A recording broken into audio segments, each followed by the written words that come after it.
after those two losses, you certainly learned a lot. But how important is this stretch from, UCF to, I don't know, maybe West Virginia? How important is this stretch for y'all? I think you learn that everybody in the Big 12 is good, and anybody in the league can be beat. Going into this second half, it's a blessing that we're still at the top, and we still have a chance to compete for a conference championship.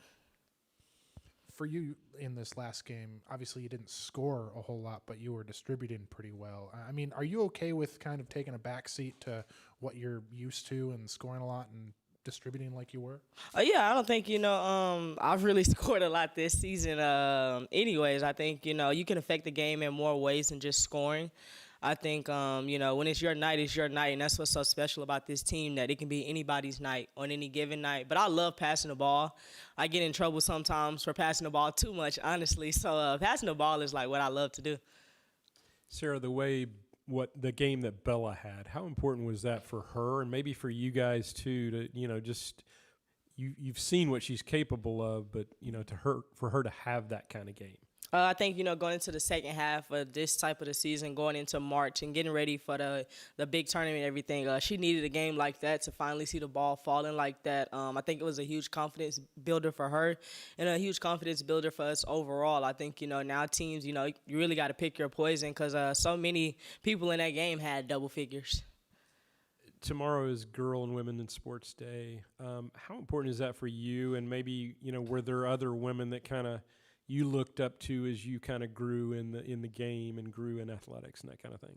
The women before us paved the way for us. It's a blessing to be able to honestly put a Baylor jersey on.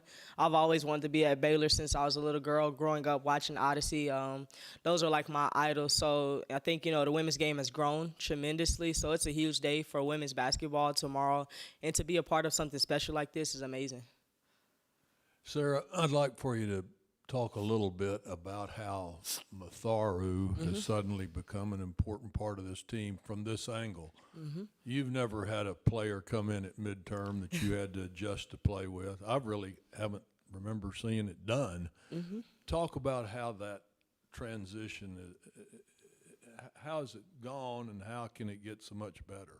I think it's going great. I think, everybody understood, at least us inside that locker room and the coaches, we understood at first she was going to struggle because it's hard coming into a new team that already has kind of established this culture and everybody has a rhythm together. We've been together since, June? So her coming in, she was bought into our culture, willing to learn, just soaking everything in like a sponge.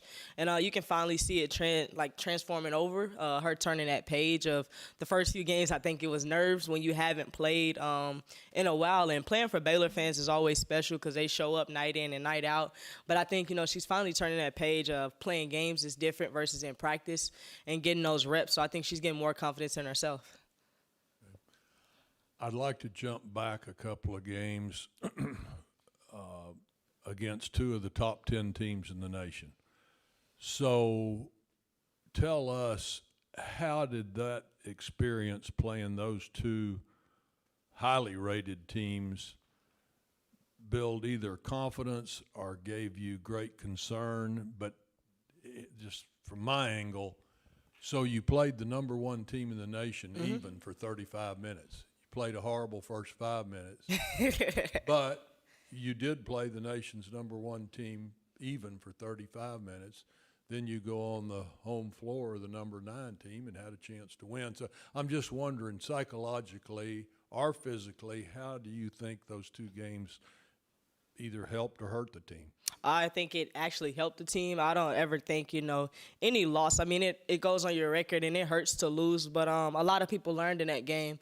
Some people hadn't played on a stage like that going against the number one team. So I think like you saw Kayla Nelms get in and get some minutes, and you saw Kyla get in and get some minutes. So to get some experience like that early on, and you never know what'll happen going down in the tournament.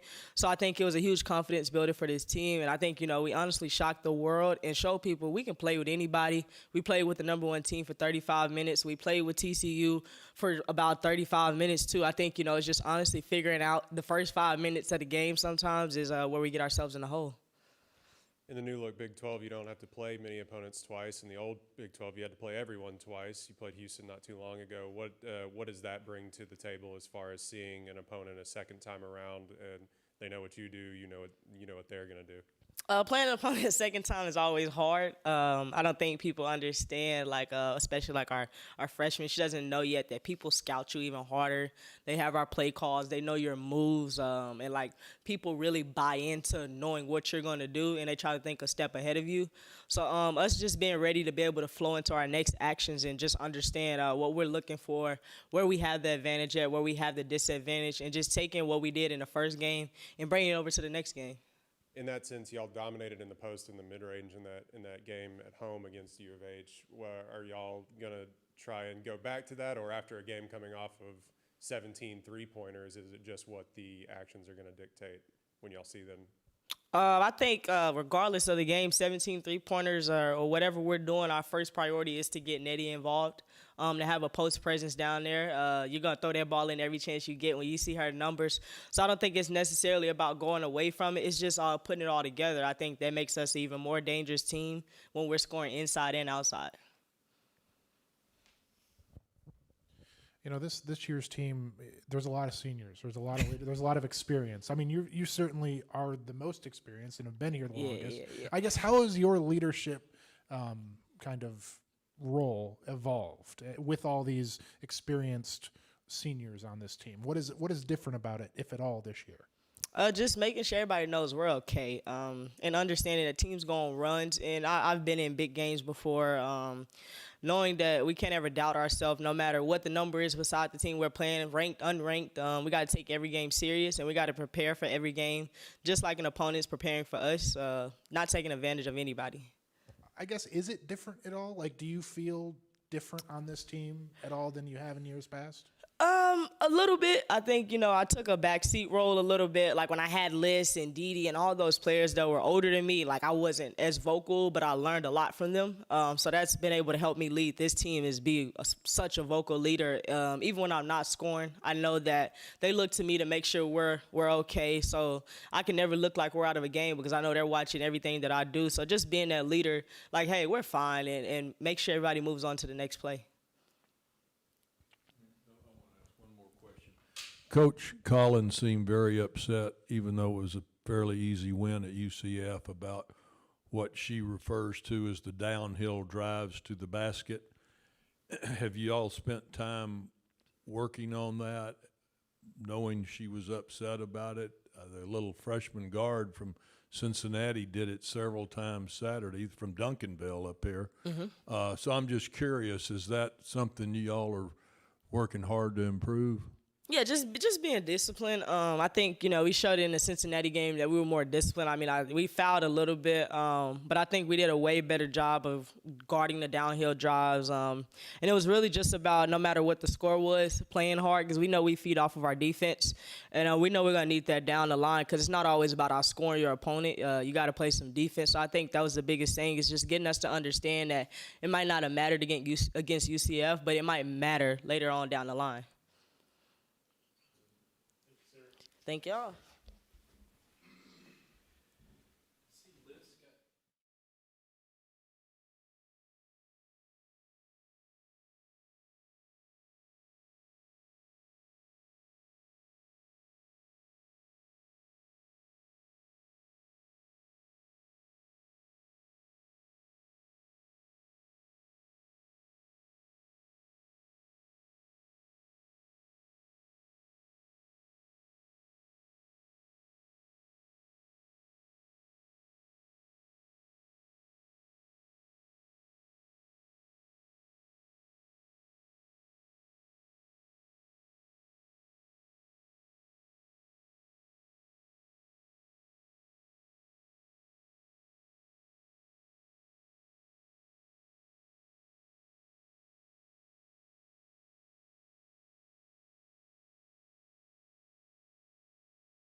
How important is this stretch for you? After a couple losses, you obviously maybe don't play how you wanted against UCF, but then come out really well against Cincinnati. How important is it to string together a few wins here before the final stretch of the season? Yeah, I think, when you get to conference play, when your goal is to win a conference championship, you have to hold serve. And we can't lose. And so do I think we have a team that can win every game on our schedule? Yes. Does that mean we're going to win every game on our schedule?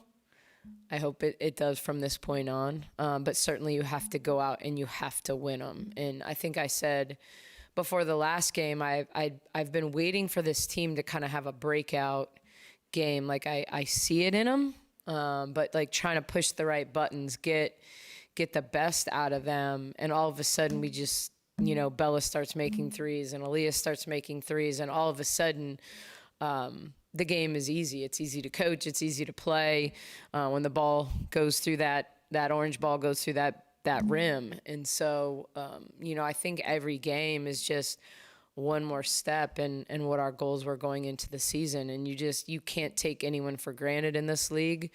We saw Oklahoma State go down to Houston and get beat.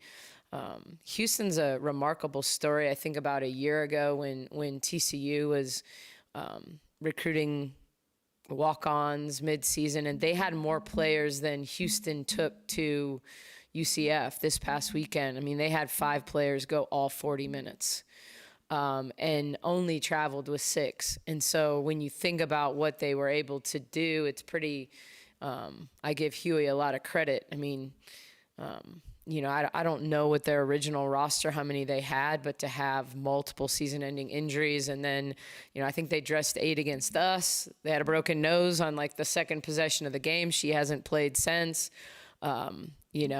Chevalier's been out, Love's been out. So they could have probably found a way to forfeit a game that you're traveling 5, but they were competitive and playing 5. So, as we sit back as coaches and sometimes, think about, wow, well, what if Jana? What if Madison? What if, and then I look at them, I think, okay, let me just count my blessings and like keep coaching the group I've got, because I may not always have 10 for practice. But I think the least we've ever suited up for a game was 9. Do you think, that the message of, next game and anyone can beat anybody in this, do you think this team with all the seniors and the experience understands that more than maybe others in the past? How does the senior leadership kind of... I think that helps. We try to remind them in different ways.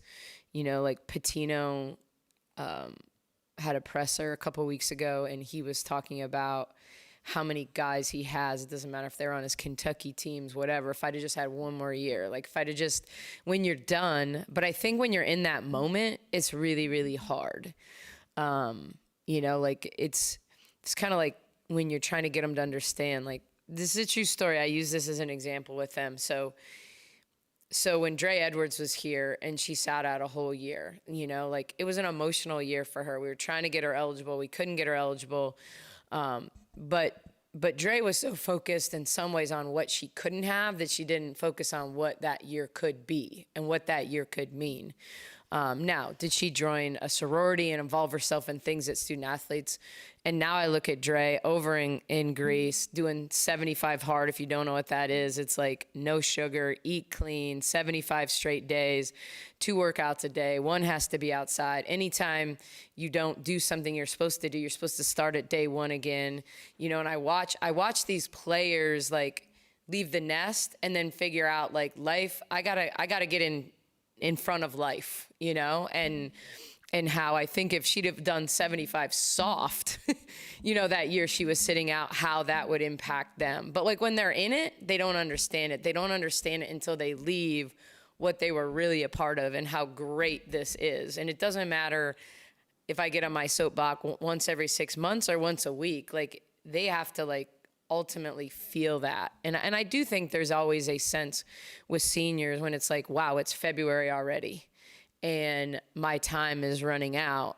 I do think there's more of a sense of urgency, but if you look across college basketball, you have a lot of teams that are old. You know, you have a lot because of the portal, because of this is the last year, the COVID year. So we're not alone. You know, when you look across at other rosters in our league, there are some young rosters, but most of them are veteran rosters. And so because of that, I think sometimes it takes a team taking the first punch at you for you to like say, okay, yeah, they're here. Like we can't take them for granted. But we certainly talk about it, you know, but you can't 18 to 22-year-olds, 22 to 23-year-olds, you know, we've got a couple of those. Like it's still kind of, they're still young. Nicki, it's a couple of games ago, but I mean, that stretch that y'all had with UCLA and TCU, did that help you guys? I mean, because, yeah, as Jim said, y'all played with UCLA, the number one team, for 35 minutes. It was just the first 5 minutes. But how did that help? Did y'all gain some confidence from that week? I don't know that you gain confidence in that moment. I think it's hard. I think moral victories are hard. I think, you know, I think if that, say the TCU game had been like nip and tuck back and forth the whole, like we were just on this furious comeback, you know? And so I think it's more of, this is what we got to do to be great, you know? And I think that's the messaging to this team. Like the pieces are there. But they got to be there in the first minute. They have to be there in the 22nd minute. And, you know, if you want to win a league championship, you're going to have to beat a TCU. You're going to have to go on the road and beat a Kansas State. You're going to have to do those things. And you look at Kansas State and then in TCU, and they're the only rosters that are more veteran than our own, you know? And so do I think playing against elite teams like makes you think like we got to be better? Yes. I think it can reset your mindset and give you a little bit of like, and it's an exam and maybe we didn't pass it, but did we get a B? Maybe we got a B minus, you know, but you got to get an A to win the league. So I do think, I don't think it made us believe that we're not capable of competing with anyone in the country, but we got to get better and we've got to understand, you know, Mosley asked me on the radio today, like, you know, kind of about, you know, starting games and, you know, and it's like, what are we learning from some of those games? And I'm still learning how to make Nettie effective against players that are as big as her, you know, and we've gone at people with her early in games. And, you know, do I need to not do that when we're playing against someone of equal size or bigger than her and not put her in a position where we're throwing it in there, we're not being effective and we're getting behind, as opposed to like kind of getting in our flow, getting in our ball screens, getting, you know, as opposed to like we're going to run a cross screen, we're going to run some kind of action to go inside right away. And go to her and trying to get her going early. Maybe it's letting her, the action come, but it's been so effective in a lot of games. But those games in particular, when you look at our losses, we've had a hard time going inside and scoring early. We couldn't against Sedona. We didn't against Oklahoma State, 6'6" center. Like we struggle with Betts. So do I need to do a better job getting her in different kinds of actions that allow her to have success early? And then all of a sudden those things, she's not pressing. But that's what happens when you have players that, you know, they may be veteran, but you're coaching them for the first time. I know the buttons to push with Bella and Bugs, you know, but you're still trying to find those things out sometimes with an Aaliyah who I've had for a few weeks, you know, or Nettie. Tomorrow being Girl and Women in Sports Day, some that you know, that paved the path for you, that kind of thing? Are there people that you looked up as you were going, and do you embrace the role of, there's probably a lot of girls looking up to you now? Yeah, it's really interesting. So my mom was from a small town, my mom and dad, and my mom's only options growing up were cheer and band. And so it just, a part of me just doesn't get it. I really don't get that because I don't think there was ever a moment in my life. You know, I had to play a lot of boys sports. I played boys little league. I played rec league boys basketball, into middle school. So I think things have changed since I played, but certainly opportunities were always there, post Title IX. And so, when I think about I don't remember not kicking a ball, throwing a ball, being in the backyard with my dad throwing a football, him hitting fly balls to me. We had an acre next to us, so he would make me just start running and yell right shoulder, left shoulder, and I was turning and catching fly balls over either shoulder, because with my dad nothing was for fun. Everything was like teaching, training. We're gonna we're not just gonna play catch. By gosh, we're running routes. And so that's probably a little bit why I'm wired the way I'm wired. But I think my first kind of heroes in sport, I wanted to be an elite tennis player when I was young, and Chris Evert, Martina Navratilova. I just remember, Sunday mornings, laying in my parents' bed because the French Open was on at 8 a.m. and watching them and seeing how they competed, and such different type athletes, but I wanted to be the next Chris Evert at the time.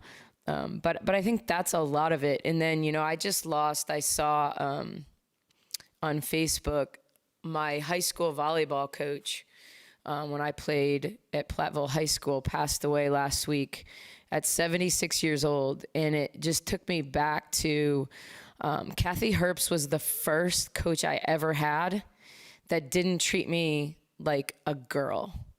I just remember thinking as a freshman in high school, and I had good coaches. It's not but we were athletes. We weren't girls. We were pushing towels on that gym floor. We were running hills. We were doing everything the football team was out there doing. And I remember wanting to play for a female in college because of her. Now I played for really good men as well, so it's not. But that stood out to me, that she was the first person that really was there's nothing that you can't do that the boys do. And I would say the only thing she very much failed me in my life was teaching me to be a better bowler, because she was our PE teacher. And the one thing I'm just not very good at is bowling. I don't know why. But she wanted me to be a professional bowler at 16. And, but other than that, I think those were two people that really, really impacted me. To that point, we were talking about WNBA moves that were going on, and a lot of former Baylor players are in the news and highlighted, and it's been over the past few years in my lifetime that we're getting full news cycles about WNBA moves and transactions. What does that do for your brand, or for Baylor's brand, when you see all of the traction that former players from Baylor are getting in the WNBA? Yeah, it's fun. The only thing that blew up all the Nalissa Dejanay stuff was freaking Luka. Come on.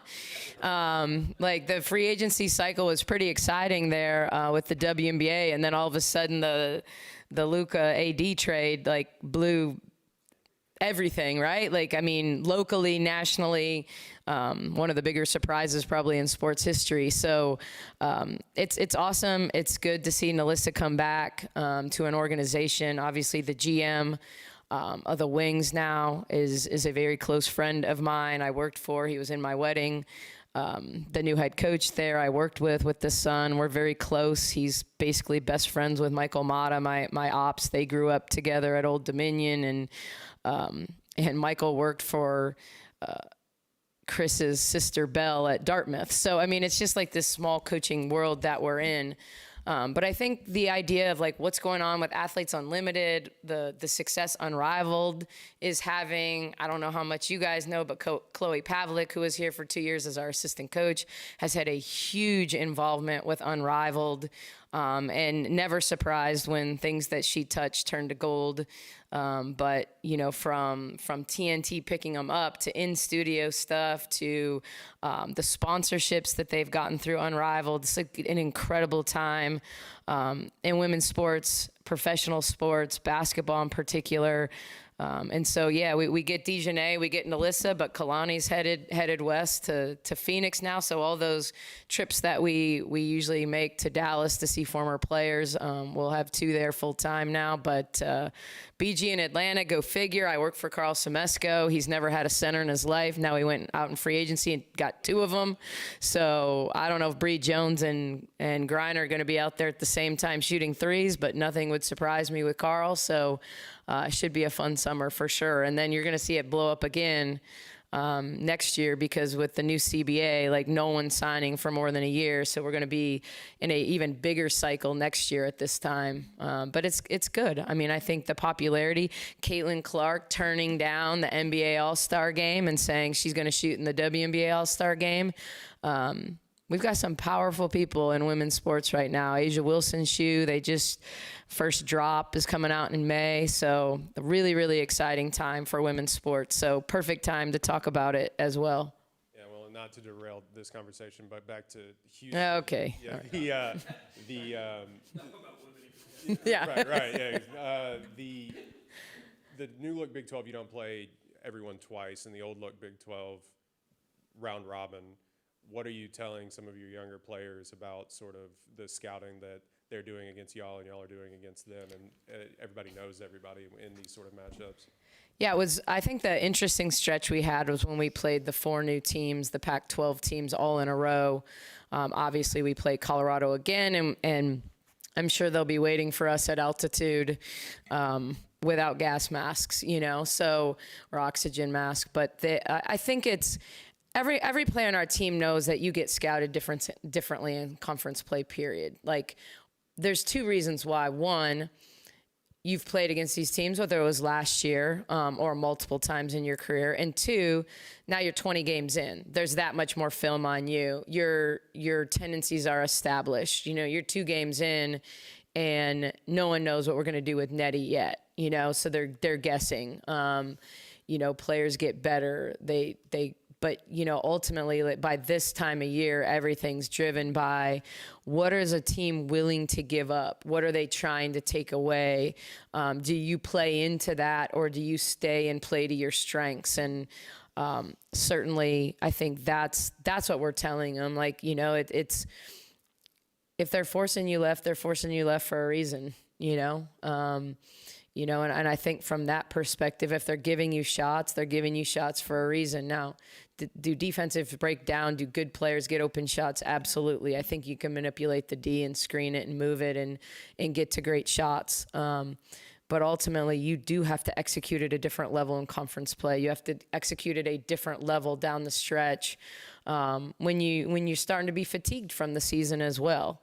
That was the thing that was so great about seeing the ball go through the basket for this team was, this is the time that you want to be playing your best basketball. And certainly we can only play our best basketball if our best shooters are making shots, And so it's one thing when we can't get them shots, but when we get them shots and they can't make them, that makes it real hard to do my job. It's very, very easy to do my job when the ball goes through the net when we get an open shot. So from that perspective, it's the time of year where you want to see the ball go through the basket. Okay, it's quite obvious Matharu is starting to reach your warm up. Yeah, well, she's obviously reaching the expectations you had for her joining the program. You may have talked about this before, but I hadn't heard it. As much as you're comfortable telling us, how exactly did she end up here without just saying she entered the portal? Why did she come here? How did you get involved with her?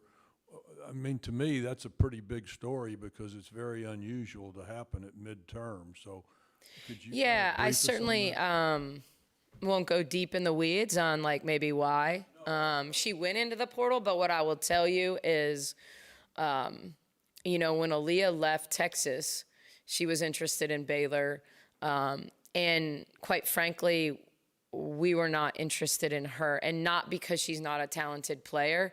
It was timing-wise. It was outside the portal window. We were at the time working on getting Dre and Asia in school. and jumping through a lot of hoops. And so I thought at that point, anyone that wasn't a grad transfer and it wasn't the one-time transfer exception, because everything's changed in 2 years.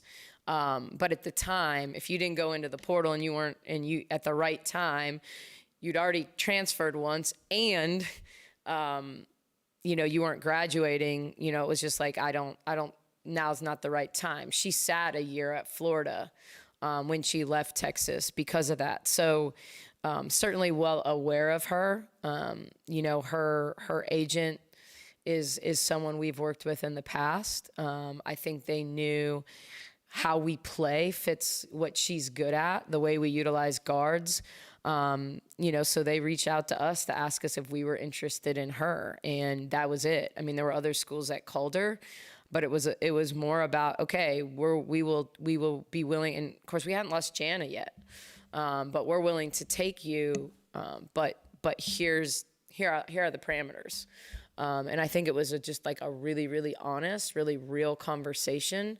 And I think what Aaliyah has done, I think the unique challenge is coming to a team and fitting in the middle of the season is very hard for anyone, especially someone who has had the keys to the car for the last year, and probably any shot was a good shot for them. And to try to integrate yourself, I had to get to the point with her where it was like, stop being so nice. Like it's time to assert yourself. Like it's good to fit in, but now it's time to stand out, and there's a right way to do that. There's a right and wrong way, but it's like, if you're not proving to me in practice every day, like why you need to get more minutes, I'm not going to base it off of what did you do at Florida 8 months ago, because that's not where we're at. So I think as she's started to understand what we do and is in the right position, I can deal with her forgetting a play. What I can't have her be is not playing our defense, not being in the right spot, she may run a side out wrong and I can talk her through that in the future. But I think it's knowing, what do you do well? Are you doing those things, and I think with her and Yaya coming off the bench, they can give us such a punch, and really Aaliyah can be really good on the ball. She just fouls too much. And if she stops fouling, she'll stay out there longer as she continues to kind of get in better and better game shape. I mean, there's a reason why she never played more than 24 minutes a game, and a lot of it was she likes to hit you. Like, it's the ball and I want to get it and I'm going to slap you. And not purposely, she just sees it and goes for it. And so I think for her, it's been about how do I integrate? How do I figure out where to pick my spots? I don't think she's ever turned down an open shot, but she is more capable of making plays off the bounce than she's shown. Like, you've seen little glimpses of it, but she has elite body control when she gets into the paint. She can get the ball up on the glass at a lot of different angles. She's got really good footwork, can play off one, can play off two. So it's about the little things, making sure that she's doing things the right way. And with her and Yaya, the first thing I always tell Yaya when she goes in the game is get ahead of the ball, get ahead of the ball, get ahead of the ball. Because the one thing that we have with our starters, we put our best defensive lineup on the floor to start. That is our best defensive lineup. But Sarah rarely gets ahead of the ball. Bella rarely gets ahead of the ball. So we have Nettie and Bugs running, but we don't have a lot of wing pressure in transition. As soon as Yaya comes in, she usually gets a early up, attack, layup, something good happens.